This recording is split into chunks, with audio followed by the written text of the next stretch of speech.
I want to show you guys how I've got my Fractal FC-6 set up at the moment. I've been using a few of the new features like stand-in switches, as well as the fact that there's 4 expression pedal ports on there to do some pretty cool stuff. So let's get straight into it. Before we get started, I'm using the Brit JTM 45 model. I'm on the bridge pickup of my PRS McCarty.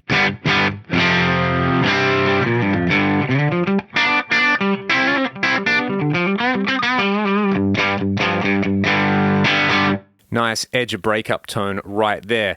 Now let's talk about what I've got going on. You can see the FC-6. I'm currently on the effects layout.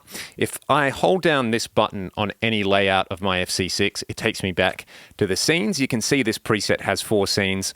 I've got tap tempo down here, and if I hit this button, this will take me to the effects layout. That's where we're going to live for this particular video. So this pedal here is set up as a wah modifier. So really straightforward, really vanilla. Just when I move it, it turns the wah on and does the wah thing.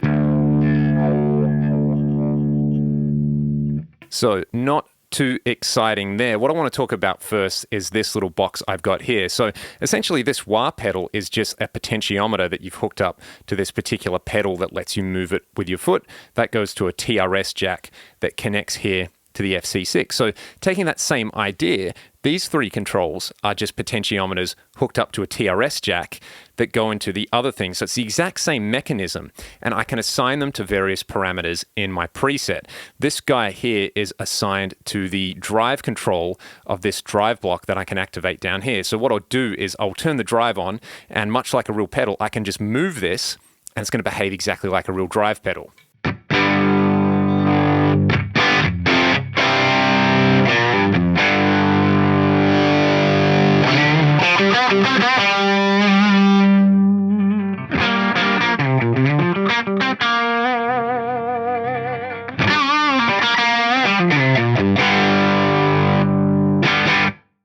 Really nice. That's super handy to find the sweet spot. And this is a great thing to have set up.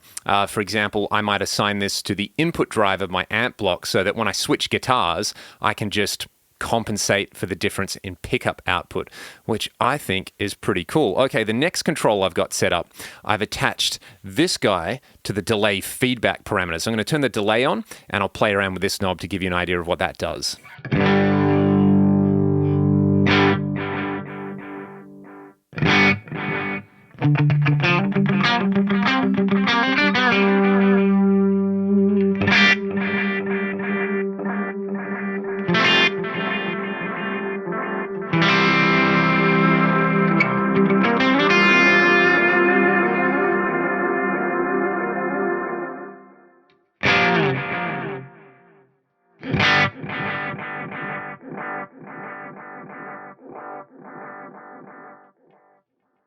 So in that case, it's letting me control the number of repeats for the delay, which is very handy in different rooms a lot of the time, and it just in different mixes and playing with different bands. The delay mix and also the amount of feedback that I need is going to change. So having quick access to the feedback, you could even tie that to the feedback and the mix if that's something that you wanted to do. So that is what I've got this little button set up for.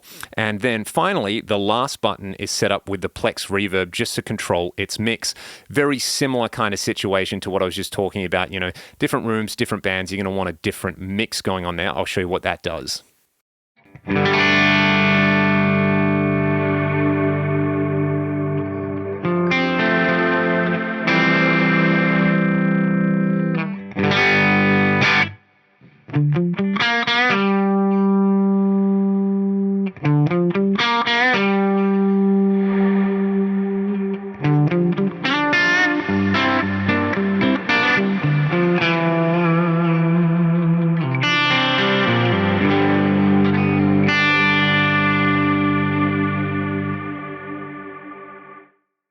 So very handy. That is what that does. It's essentially the same mechanism as having, an expression pedal. Really simple and really easy to set up. I'll post a link to the video where you can make one yourself. Now, this foot switch down here, this is basically just something I had laying around, and I thought it would be cool to set up with the stand-in switches feature. Without going into depth too much with the stand-in switches, what they let you do is any switch on any layout can be set to one of these guys here. So for example, if I was on the scenes here and, well, that's not what I want this. Say I wanted scene 1 as my kind of like safety scene, where if I was playing anything, I wanted to just immediately be able to go back to scene 1. I could assign this to one of the foot switches down here. Something that I use all the time, obviously at a gig, is the tuner. So rather than have to press and hold on the tap tempo, I've just got this set up for this switch here. So if I wanted to get the tuner, furthermore, if I don't want the tuner, this guy over here I've got assigned to, I think it's a control switch. So we'll have a look at that. There we go. It's assigned to control switch number 1.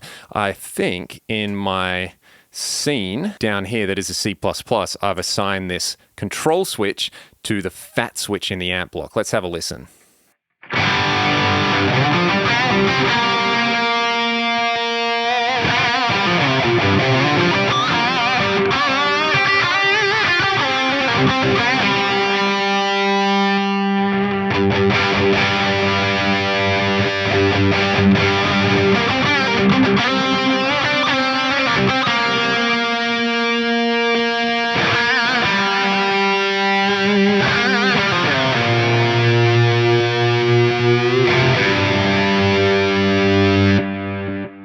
Very, very nifty indeed. The thing that I love about this foot switch and this kind of setup, basically the whole architecture of the way the Axe-Fx works with the FC controllers, is you can have control over as much or as little as you like. Like, you don't need any of these things. You could easily just have scenes which are going to essentially have all your different effect combinations preset and go through and play, or you can have stuff like this where you can assign control over just about any parameter you want, whether it's something like the rate of a modulation pedal, or it's the input gain of an amp, or it's the level of your solo boost. And the same thing with the stand-in switches.